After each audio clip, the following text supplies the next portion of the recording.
Hi friends, ಇವತ್ತು ಟೇಸ್ಟಿಯಾದ bread pizza ಮಾಡೋಣ. ತುಂಬ ಸುಲಭವಾಗಿ ಯಾವ ರೀತಿ ಮಾಡೋದು ನೋಡ್ಕೊಳ್ಳೋಣ ಬನ್ನಿ. ಫಸ್ಟ್ಗೆ ನಾನು ಬ್ರೆಡ್ ಸ್ಲೈಸಸ್ ತೊಗೊಂಡಿದ್ದೀನಿ. ಇದಕ್ಕೆ ನಾನು ಸಣ್ಣದಾಗಿ ಹೆಚ್ಕೊಂಡಿರೋ ಕ್ಯಾಪ್ಸಿಕಮ್ಮು, ಸಣ್ಣದಾಗಿ ಹೆಚ್ಕೊಂಡಿರೋ ಈರುಳ್ಳಿ, ಸ್ವಲ್ಪ ಟೊಮೊಟೊ ಸಣ್ಣದಾಗಿ ಹೆಚ್ಕೊಂಡಿರೋದು, ಸ್ವಲ್ಪ ಚಿಲ್ಲಿ ಫ್ಲೇಕ್ಸು, ಇದು ಓರಿಗೇನು. ಬನ್ನಿ ಸ್ಟಾರ್ಟ್ ಮಾಡೋಣ. ಫಸ್ಟ್ಗೆ ನಾನು ಈ ಬ್ರೆಡ್ ಸ್ಲೈಸಸ್ ತೊಗೊಂಡಿದ್ದೀನಿ. ಇದಕ್ಕೆ ಸ್ವಲ್ಪ ಲೈಟಾಗಿ ಬೆಣ್ಣೆ ಹಚ್ಕೊಳ್ಳೋಣ. ಸ್ವಲ್ಪ ಎಲ್ಲ ಕಡೆ ಸ್ಪ್ರೆಡ್ ಮಾಡ್ಕೊಳ್ಳೋಣ. ಈ ಥರ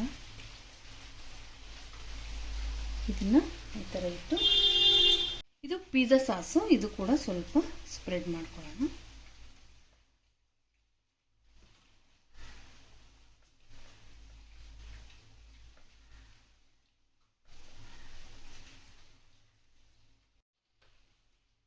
ಈಗ ಸ್ವಲ್ಪ ಕ್ಯಾಪ್ಸಿಕಮ್ ಹಾಕೊಳ್ಳೋಣ. ಸ್ವಲ್ಪ ಅಲ್ಲಲ್ಲಿ ಸಣ್ಣದಾಗಿ ಹೆಚ್ಚಿರೋ ಈರುಳ್ಳಿ ಸೇರಿಸ್ಕೊಳ್ಳೋಣ.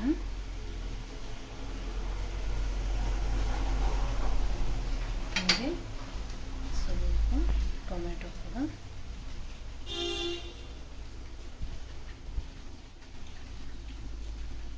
ಸೇರಿಸ್ಕೊಂಡು, ಈಗ ಈ ಚೀಸ್ನ ಮೇಲೆ ನಿಧಾನಕ್ಕೆ ಸ್ಪ್ರೆಡ್ ಮಾಡಿ. ಈ ಥರ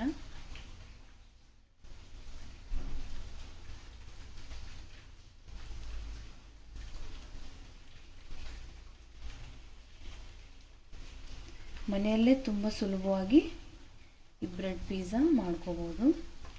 ತುಂಬ ಬೇಗನೆ ರೆಡಿ ಆಗುತ್ತೆ. ಮಕ್ಕಳಿಗೆ ಈವ್ನಿಂಗು ಸ್ನ್ಯಾಕ್ಸ್ ಮಾಡ್ಕೊಡ್ಬೋದು. ಈ ಥರ ತುಂಬ ಇಷ್ಟಪಡ್ತಾರೆ. ನೋಡಿ, ಈ ಥರ ಚೀಸ್ ಹಾಕಿ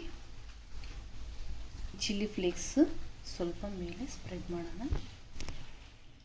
ಹಾಗೆ ಈ ಊರಿಗೇನು ಇದು ಕೂಡ ಸ್ವಲ್ಪ ಈ ಥರ ಸ್ಪ್ರೆಡ್ ಮಾಡಿ.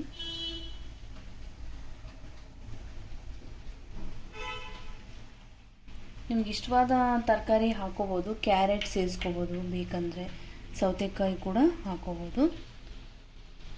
ನೋಡಿ, ಈ ಥರ ಹಾಕ್ಕೊಂಡು ಈಗ ಈ ಬ್ರೆಡ್ಡು ಪಿಜ್ಜಾನ ನಿಧಾನಕ್ಕೆ ರೆಡಿ ಮಾಡ್ಕೊಂಡಿದ್ದೀವಲ್ಲ, ಇದನ್ನು ಲಿಡ್ ಕ್ಲೋಸ್ ಮಾಡೋಣ. ಇದು 2 ಮಿನಿಟ್ಸ್ ಬೇಯಬೇಕು. ಈಗ 2 ಮಿನಿಟ್ಸ್ ಆಗಿದೆ ನೋಡಿ. ಟೇಸ್ಟಿಯಾದ ಬ್ರೆಡ್ ಪಿಜ್ಜಾ ರೆಡಿಯಾಗಿದೆ. ಇದನ್ನು ಮಕ್ಕಳಿಗೆ ಮಾಡಿಕೊಡಿ, ತುಂಬ ಇಷ್ಟಪಟ್ಟು ತಿಂತಾರೆ. ಈ ವಿಡಿಯೋ ನಿಮಗೆ ಇಷ್ಟವಾಗಿದ್ದರೆ ಪ್ಲೀಸ್ ಲೈಕ್ ಮಾಡಿ, ಶೇರ್ ಮಾಡಿ, ಸಬ್ಸ್ಕ್ರೈಬ್ ಮಾಡಿ. Thank you for watching.